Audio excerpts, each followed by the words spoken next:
नमस्कार। क्या आपको पता है प्रेगनेंसी दौरान आप कैसे सोते हैं, इससे बहुत सारी चीज़ें डिसाइड होती हैं।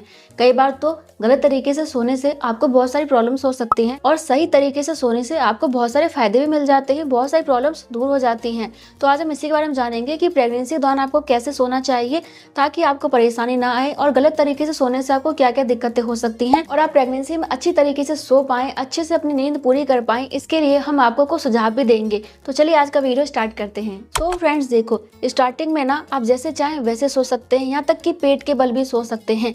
लेकिन 3 महीने के बाद आपका बच्चा बड़ा होने लग जाता है तो आपको 3 मंथ के बाद से कभी भी पेट के बल नहीं सोना चाहिए।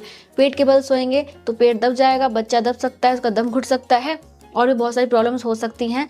आपका गर्भपात हो सकता है। तो पेट के बल नहीं सोना चाहिए, स्टार्टिंग में भी नहीं सोना चाहिए। लेकिन आपको आदत है तो आप कभी कभी सो सकती हैं, लेकिन बाद की प्रेगनेंसी में बिल्कुल भी आपको पेट के बल नहीं सोना। अब बात करते हैं तीसरे महीने के बाद से। तो तीसरे महीने के बाद आपको पेट के बल नहीं सोना, आप पीठ के बल सो सकते हैं और दाएं या फिर बाएं करवट भी सो सकते हैं। लेकिन जब आपका बच्चा थोड़ा और बड़ा हो जाता है और आप प्रेगनेंसी के 3rd ट्राइमेस्टर में आ जाती हैं, यानी कि आपका 6वां महीना खत्म हो जाता है और आप 7वें महीने में आ जाती हैं, उस टाइम आपको अपने सोने का तरीका और भी ज़्यादा चेंज करना पड़ता है। इस टाइम आपको पेट के बल नहीं सोना होता और आपको पीठ के बल भी नहीं सोना होता। थोड़ी बहुत देर के लिए आप लेट सकते हैं पीठ के बल, लेकिन आपको पीठ के बल ना के बराबर सोना चाहिए। देखो, पीठ के बल लेटने से ना आपको बहुत सारी परेशानी होती है। बहुत सारे लोगों को लगेगा कि हमें आराम मिलता है। आपको आराम मिल सकता है आप थोड़ी देर लेटती हैं तो, लेकिन हमेशा सो के रखेंगे ना पीठ के बल तो आपको इससे प्रॉब्लम्स होंगी। क्या होगा, प्रेगनेंसी में बहुत ज़्यादा ना आपको पेल्विक पेन होता है, कमर में सबसे ज़्यादा दर्द होता है, पीठ में दर्द होता है और ऐसे में गर्भवती महिलाएं काफ़ी ज़्यादा परेशान हो जाती हैं। पीठ के बल लेटने से ना आपको और आपके बच्चे दोनों को ही बहुत ज़्यादा परेशानी होती है। देखो जी, नींद में आप कैसे भी सो जाओ कोई बात नहीं, लेकिन आप जगे हुए हैं तो कोशिश यही करना है कि आप पीठ के बल ना लेटे। देखो, पीठ के बल लेटने से होता ये है कि आपके बच्चे के शरीर में ठीक से ब्लड का सप्लाई नहीं जाता है। आपको पता ही है कि आपका बच्चा गर्भनाल के माध्यम से सारी चीज़ें लेता है और आपके बच्चे का विकास होता है। लेकिन जब आप पीठ के बल पड़ी रहती हैं तो ऐसे में बच्चा ढंग से घूम नहीं पाता है। जब बच्चा अच्छे से घूमेगा नहीं, हलचल नहीं करेगा तो उसके ग्रोथ पे इफेक्ट पड़ता है और आपके बच्चे को ठीक से ऑक्सीजन नहीं मिल पाता, ठीक से ब्लड का फ्लो नहीं हो पाता, ठीक से पोषक तत्व नहीं मिल पाते तो बच्चा कमज़ोर हो जाता है, बच्चा काफ़ी ज़्यादा अनकंफर्टेबल महसूस करता है। तो बच्चे के लिए भी आपको पीठ के बल नहीं लेटना चाहिए। आपकी बात करें तो आपको पता ही है कि प्रेगनेंसी के दौरान आपको काफ़ी ज़्यादा कमर में दर्द की प्रॉब्लम हो जाती है। बहुत सारे कारणों से आपको कमर में दर्द की प्रॉब्लम होती है, लेकिन एक कारण होता है अगर आप बहुत ज़्यादा पीठ के बल लेटी रहती हैं तो इस वजह से भी आपको कमर में दर्द की प्रॉब्लम हो सकती है, क्योंकि पीठ के बल लेटने से आपकी मांसपेशियों में ज़्यादा खिंचावट होती है और आपकी नसें ज़्यादा दबती है, जिस वजह से कि आपको पीठ में दर्द की समस्या ज़्यादा हो जाती है। पीठ के बल लेटने से आपका पाचन तंत्र तो खराब होता ही है, साथ ही क्या होता है कि आपका बीपी भी ठीक नहीं रहता। बहुत समय को बीपी की प्रॉब्लम हो जाती है ना, तो बीपी भी ठीक आपका नहीं रहता है।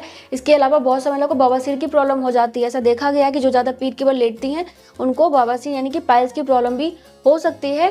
इसके अलावा क्या होता है कि आपको सांस लेने में ज़्यादा दिक्कत होती है। अगर आप पीठ के बल लेटेंगे तो आपको ज़्यादा ठीक से सांस भी नहीं आती है। अब बात करते हैं कि आपको कैसे सोना चाहिए। तो देखो जी, सोने का सबसे अच्छा तरीका होता है कि आप साइड से सोइए। आप किसी भी साइड सो सकते हैं, लेफ्ट भी और राइट भी, लेकिन ये माना जाता है कि आपको जो है ना लेफ्ट साइड यानी कि उल्टी हाथ की तरफ ज़्यादा सोना चाहिए।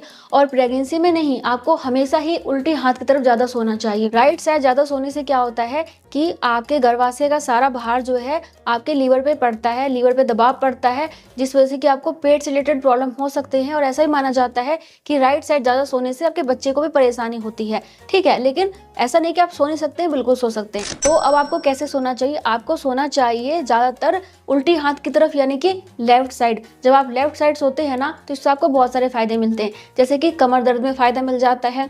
आप ये ट्राई करके देखना। अगर आपको कमर में दर्द की ज़्यादा प्रॉब्लम रहती है और आप पीठ के बल ज़्यादा सोती हैं, थोड़ा सा करवट से सो के देखिए कैसे कोई आपको फ़र्क पड़ रहा है या नहीं पड़ रहा है।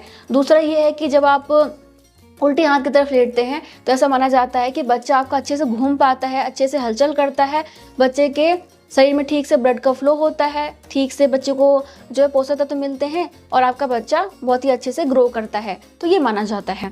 इसके अलावा देखो जी, ये कहा जाता है कि जब आप लेफ्ट साइड सोती हैं तो आपका पाचन भी अच्छा रहता है, खाना अच्छे से पचता है, क्योंकि प्रेगनेंसी में पेट से रिलेटेड बहुत सारी प्रॉब्लम्स आपको हो जाती हैं। गैस की, अपच की, कब्ज की प्रॉब्लम हो जाती है, सीने में जलन की प्रॉब्लम हो जाती है, तो उसकी प्रॉब्लम भी आपको कम होती है और आप आराम से सो पाती हैं। हो सकता है कि आपको शायद पीठ के बल कंफर्टेबल लगे, हो सकता है कि आपको सीधे हाथ की तरफ ज़्यादा कंफर्टेबल लगे। तो ऐसा नहीं कि आप ऐसे नहीं लेट सकते हैं, बिल्कुल लेट सकते हैं, लेकिन ज़्यादातर आपको उल्टी हाथ की तरफ ही लेटना है, तभी आपको उसका फ़ायदा मिलेगा और ये मैं आपको अपनी तरफ से नहीं कह रही हूँ, रिसर्च होते हैं उसके आधार पर ही कह रही हूँ।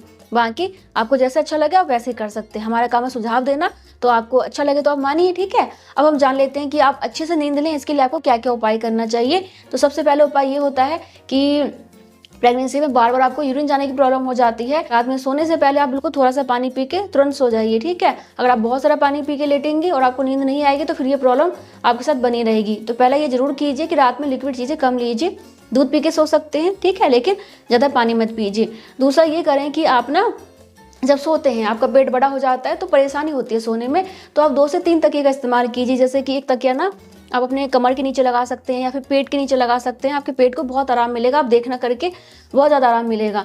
इसके अलावा आप एक तकिया ना अपने दोनों पैरों के बीच में, घुटने के बीच में लगा के सोइए, तो इससे भी आपको कमर दर्द में काफ़ी ज़्यादा आराम मिल जाती है, और जो पूरे पेल्विक एरिया में दर्द होता है ना, उससे भी आपको राहत मिल जाती है।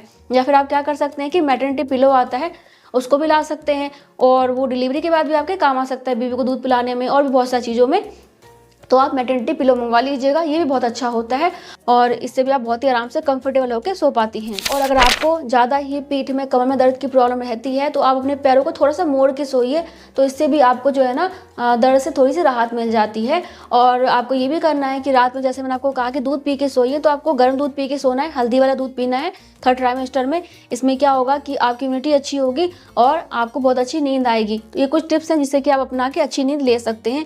बाकी तो देखो जी, इस टाइम परेशानी ज़्यादा होती है तो नींद कम ही आती है, लेकिन फिर भी आप कोशिश करें कि अपनी तरफ से टाइम पे सोएं, टाइम पे जगें। मोबाइल फ़ोन को आप बिल्कुल सोने से पहले चला के मत सोने जाइए, नहीं तो इससे भी नींद बाधित होती है। 1-2 घंटा पहले ही आप छोड़ दीजिए मोबाइल को, उसके बाद सोइए, ठीक है। और एक्टिविटी कीजिए, मेहनत कीजिए, ताकि आपको अच्छी से नींद आए, ठीक है। बाकी कुछ ही पूछना चाहते हैं तो कमेंट कर सकते हैं। मैं मिलूंगी नेक्स्ट वीडियो में, तब तक के लिए bye bye, thank you so much, नमस्ते।